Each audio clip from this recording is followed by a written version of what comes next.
యుద్ధం కారణంగా అమెరికాలో అంతర్యుద్ధం మొదలైంది. డొనాల్డ్ ట్రంప్ పై అమెరికా ప్రజలే తిరగబడుతున్నారు. ఇటు ట్రంప్కు వ్యతిరేకంగా నో కింగ్స్ నిరసన వ్యక్తపరిచారు. ఇటు నిన్న జరిగిన ఈ కార్యక్రమంలో 50 రాష్ట్రాలలో దాదాపు 3100 చోట్ల నిరసనలను వ్యక్తపరిచారు. రోడ్లపైకి 90 లక్షల మంది అమెరికన్లు తరలివచ్చారు. ఇటు లాభాల కోసం యుద్ధమా, మా సైనికుల అమ్మకానికి లేరంటూ ఇటు ట్రంప్ పరిపాలన చర్యలను వ్యతిరేకిస్తూ ఆందోళనలు చేశారు. ఇటు ఇరాన్తో యుద్ధంలో అమెరికా భారీగా నష్టపోయినట్లు అంచనా వేస్తున్నారు.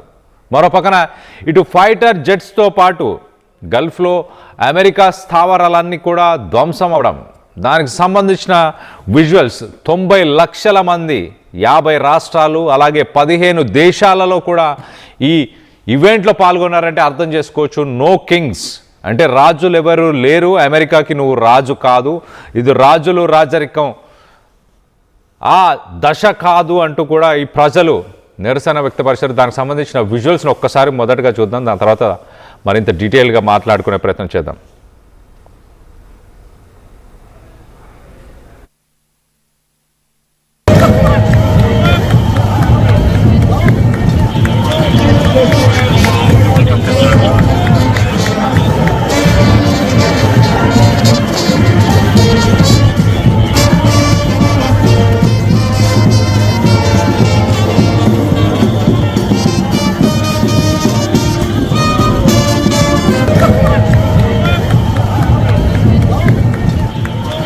రైట్, నో కింగ్స్ అంటూ ఇటు హోర్డింగ్స్ని ప్లకార్డ్లను పట్టుకొని తిరుగుతున్నారు. At the same time stop the war on Iran.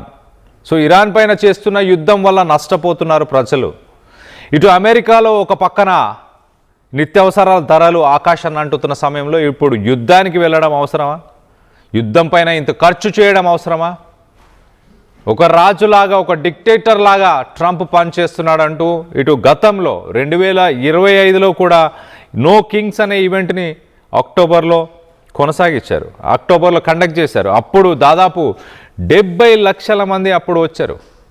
ఆ 70 లక్షలు కాస్త ఇప్పుడు మార్చ్ 2026లో ఆ ఈవెంట్కి 90 లక్షల పైన ప్రజలు దాంట్లో పాల్గొన్నారంటే అర్థం చేసుకోవచ్చు. మరో పక్కన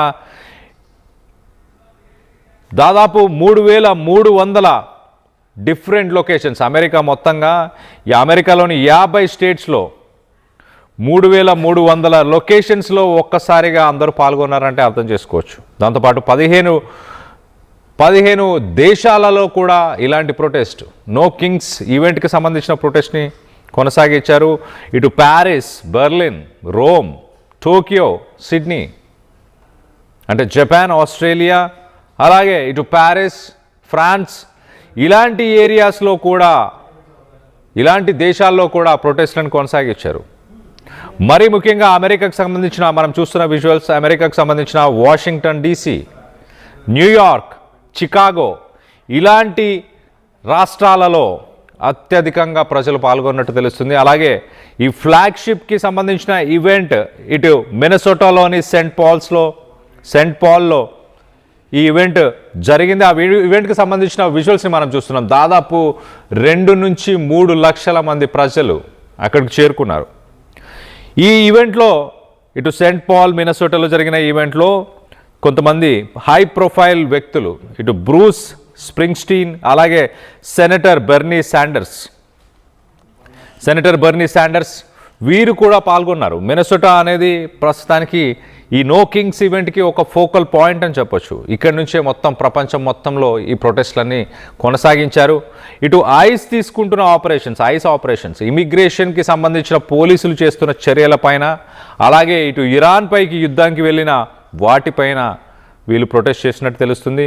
ఇది రానున్న మిడ్ టర్మ్ ఎలక్షన్స్ పైన, అమెరికాలో రానున్న మిడ్ టర్మ్ ఎలక్షన్స్ పైన ఎలాంటి ప్రభావం చూపబోతుంది, దానికి సంబంధించి కొంత డీటెయిల్స్ కూడా మాట్లాడుకునే ప్రయత్నం చేద్దాం.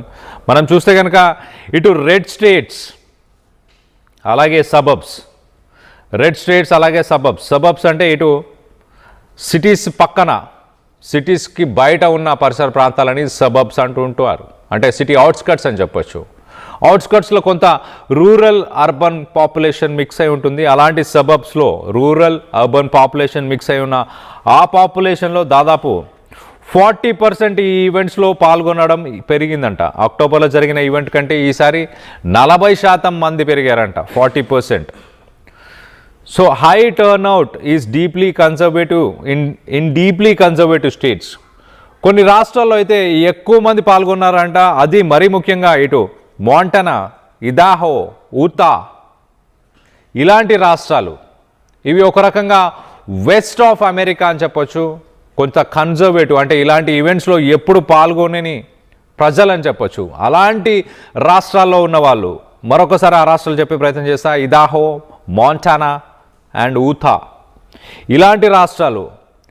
నార్త్ వెస్ట్ అని చెప్పొచ్చు, అమెరికాలోని నార్త్ వెస్టర్న్ స్టేట్స్, అక్కడ కూడా హై మెజారిటీగా హై లెవెల్ మెజారిటీలో ఇటు ప్రజలు పాల్గొన్నారు. మరో పక్కన ఈ ప్రొటెస్ట్లు అన్నీ కూడా ఇటు ప్లకార్డ్లని మనం విజువల్లో చూస్తున్నాం, ప్లకార్డ్స్ని పట్టుకొని we will not be with you, no kings, stop war with Iran ఇలాంటి ప్లకార్డ్లని పట్టుకొని ఇటు నిరసన వ్యక్తపరిచే ప్రయత్నం చేశారు. దాదాపు 90 లక్షల మంది, ఒక రకంగా 1 కోటి మంది అనుకోవచ్చు. ఇంకా ప్రపంచ దేశాల్లో నుంచి చేసిన ప్రొటెస్టులన్నీ కూడా కలుపుకుంటే 90 లక్షల నుంచి 1 కోటి మంది పాల్గొన్నారంటే అర్థం చేసుకోవచ్చు ఎంతగా ట్రంప్కు వ్యతిరేకత వస్తుందో. రానున్న మిడ్ టర్మ్ ఎలక్షన్స్లో ఈ నిరసన చేస్తున్న ఈ వ్యక్తులందరూ కూడా ఓట్లలాగా మారుతారు. ట్రంప్ని దించే అవకాశం కూడా ఖచ్చితంగా ఉందంటూ ఇటు విశ్లేషకులు కూడా చెప్పుకొచ్చే ప్రయత్నం చేస్తున్నారు. ఈ ఓట్స్ అన్నీ కూడా ఒక బ్యాలెట్ బాక్స్లోకి మరి ఇవన్నీ కూడా ట్రాన్స్ఫార్మ్ అయ్యే అవకాశం ఉంది. మరో పక్కన ఇటు shear volume of energised participants, ఇంత హై లెవెల్ ఎనర్జీతో ఇంత ఎక్కువ మంది పార్టిసిపేట్ చేస్తున్నారు కాబట్టి అపోజిషన్ స్ట్రాంగ్గా ఉండే అవకాశం ఉంటుంది. ఇటు అపోజిషన్ కూడా బాగా మోటివేట్ అయ్యి ఇటు ట్రంప్ తీసుకుంటున్న పాలసీస్, ట్రంప్ తీసుకుంటున్న ఫారెన్ కాన్ఫ్లిక్ట్స్ అంటే ప్రపంచ దేశాలతో పెట్టుకుంటున్న గొడవలు, ఆంక్షలు, అలాగే ఇమిగ్రేషన్ పాలసీస్ ఇవన్నీ రిపబ్లికన్ ప్రభుత్వానికి రానున్న రోజుల్లో ఒక థ్రెట్గా మారబోతున్నాయి. మరో పక్కన ఇప్పుడు ప్రస్తుతానికి జరుగుతున్న ఇరాన్పై యుద్ధం గురించి కూడా ఈ ప్రొటెస్టుల్లో మాట్లాడుతున్నారు. ఈ ప్రొటెస్టులో దానికి సంబంధించిన ప్లకార్డులను కూడా మనం చూస్తున్నాం. ఇటు చాలా క్లియర్గా ఎంతో డబ్బును పెట్టి ఇటు అమెరికా, ఇజ్రాయెల్ ఇటు ఇరాన్ పైకి యుద్ధానికి వెళ్ళారు. కానీ దానివల్ల అమెరికాలో ఉన్న ప్రజలు ఏం సాధించారు, మాకేం వచ్చింది అంటూ ప్రొటెస్ట్ చేస్తున్నారు. ఇక్కడ నిత్యావసరాల ధరలు ఆల్రెడీ ఆకాశాన్ని అంటుతున్నాయి. అలాంటి సమయంలో మనం చూడొచ్చు రైట్ సైడ్ విజువల్లో ట్రంప్ని సర్కాస్టిక్గా ఒక డైపర్ వేసుకున్న బేబీలాగా, ఒక ఓల్డ్ ఏజ్ బేబీలాగా డైపర్ వేసి ఒక వ్యక్తి ఆ యుద్ధానికి వెళ్ళినట్టు ఆ ఫైటర్ జెట్స్కి సంబంధించిన కొన్ని విజువల్స్ని మనం చూడొచ్చు. కొన్ని ఫైటర్ జెట్స్ని ఆ యుద్ధానికి వెళ్తున్నట్టు, అవసరం లేని ఒక దానికి వెళ్తున్నట్టు, వెనకాల కొంతమంది జోకర్స్ ట్రంప్కి సంబంధించిన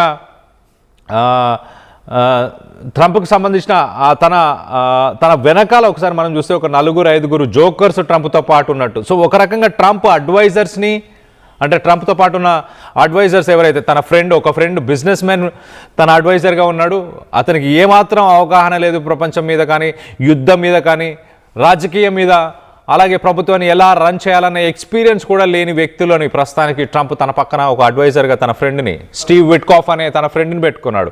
దాంతోపాటు తన అల్లుడిని కూడా, కుష్నర్ని కూడా, ఇటు తనతో పాటు తన అల్లుడిని కూడా ఆ అడ్వైజర్స్ గ్రూప్లో పెట్టుకోవడం. సో అలా ఒక గ్రూప్ ఆఫ్ జోకర్స్ని పెట్టుకొని యుద్ధానికి వెళ్ళాడు అంటూ సింబాలిక్గా ఆ విజువల్లో చూపించే ప్రయత్నం చేస్తున్నారు. ఎగ్జాక్ట్లీ అమెరికా ప్రజల భావన అది. ప్రస్తుతానికి అమెరికా ఇజ్రాయెల్తో కలిసి ఇరాన్ పైకి ఇరాన్ పైకి యుద్ధంకి వెళ్ళడం ఏదైతే ఉందో దాన్ని చాలా తీవ్రంగా వ్యతిరేకిస్తున్నారు అమెరికన్స్. మరొక విషయంలో మనం చూస్తే నో కింగ్స్, ఎల్లో కలర్ ప్లకార్డులు మనకు కనిపిస్తున్నాయి. నో కింగ్స్ అంటూ, we will not be silent, మేము సైలెంట్గా ఉండమంటూ కూడా ఒక పెద్ద ప్లకార్డ్ని అందరూ పట్టుకొని ముందుకు నడుచుకుంటూ వెళ్ళే ప్రయత్నం చేస్తున్నారు. Stop the war with Iran అంటూ కూడా కొన్ని ప్లకార్డ్స్ కనిపిస్తున్నాయి. Stop the war on Iran అంటూ కూడా కొన్ని ప్లకార్డ్స్ ఉన్నాయి. Every person supporting Trump engages. ట్రంప్ని ఎవరైతే సపోర్ట్ చేస్తున్నారో అక్కడ ఉన్న రిపబ్లికన్స్ వాళ్ళందరినీ కూడా వీళ్ళు పాయింట్అవుట్ చేసే ప్రయత్నం చేస్తున్నారు. మీరు ఒక డేంజరస్ పర్సన్ని, ఒక మ్యాడ్ మ్యాన్ని ప్రమోట్ చేస్తున్నారు అంటూ చెప్పుకొచ్చే ప్రయత్నం చేస్తారు. సో వెరీ ఇంట్రెస్టింగ్ టర్న్అవుట్ అని చెప్పొచ్చు. ఇటు అమెరికాలో ఉన్న ప్రజలే ఇటు అక్టోబర్ నుంచి ఇటు మార్చికి మనం చూస్తే కనుక అక్టోబర్లో 70 లక్షల మంది పాల్గొన్న ఈవెంట్లో ఇప్పుడు మార్చికి కొన్ని నెలలు దాటంగానే, అంటే ఒక 6 నెలల సమయంలోనే ఇటు 90 లక్షలకి చేరుకున్నారు ఆ ఈవెంట్లో పార్టిసిపేషన్. అంటే ప్రజల్లో ఎంత నెగిటివిటీ, ట్రంప్ పైన ఎంత నెగిటివిటీ ఉందో ఆలోచించవచ్చు. సో మిడ్ టర్మ్ ఎలక్షన్స్లో మరి వీటి ఎఫెక్ట్స్ చూపించబోతున్నాయంటే ఖచ్చితంగా చూపించబోతున్నాయి అంటూ ఇటు విశ్లేషకులు చెప్పుకొస్తున్నారు.